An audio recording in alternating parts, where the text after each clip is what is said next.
كيس دخان وشوية طعام وشوية أكل على كده. قد ايه صار لك ما اكلت؟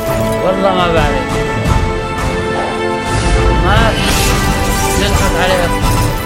يوم لا يوم صحن خبيت منه. نضحك عليك.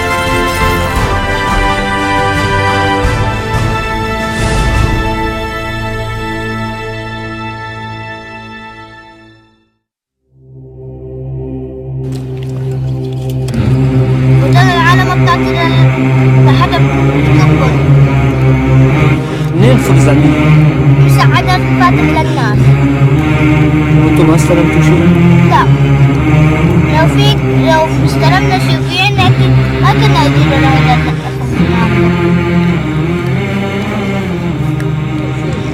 هيا أطفال جنوب دمشق تبكي جوعا. إذا صورتنا اللي وجهي ليك تعال قل لي شو بدك تشتري. تعال تعال لك تعال مسير تلاقوا أكل؟ لا ما ياكل. طيب هدول شو بكفوك هلا؟ شو بيشتروا لك؟ ما رح يشتروا لي شيء.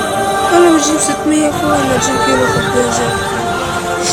كيلو خبازة بكفوا عنكم بالبيت؟ كم واحد بده ياكل منها؟ 7 بنات وأنا وأمي. عم تقدر ترفع بيهم كله؟ ما عم بحسب، عم جيب نص كيلو باليوم. يا دول عم يكفوا كمان. ما عم يكفيك شيء أبدا؟ ما عم يكفوا. أكثر شيء بدنا كلين عشان يكفوا.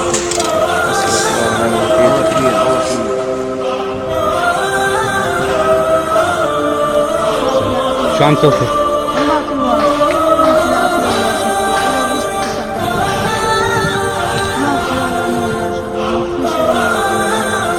وين ابوك وامك؟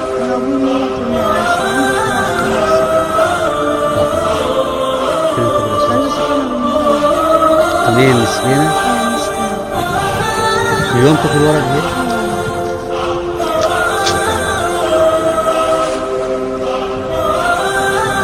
دمشق الأحياء الجنوبية المحاصرة أصبحت الأطفال تأكل أوراق الكتول بتكتات. لا حول ولا قوة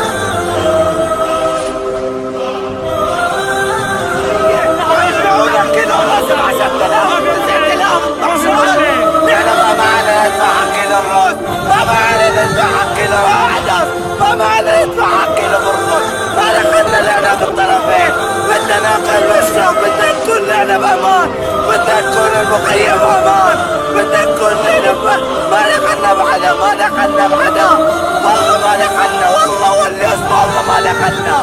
بدنا ناكل بدنا نشرب بامان. شو ذنبي انا ما اشوف ابوي؟ انت اصلي ما اشوف ابوي. الله لا يوفقك على السبب، الله لا يوفقه. صلي سنة مو شايف ابوي، صلي سنة مو شايف ابوي. انا ما دخلني انا، عيلتي كلها انا ما دخلني انا. نازل بنطلع الحواجز واخذونا. لما شو دخلنا نحن؟ ما دخلنا. ما معنا عقيد الراس 10,000 و12,000. ما معنا العربية مسروق بعده يبيعونا.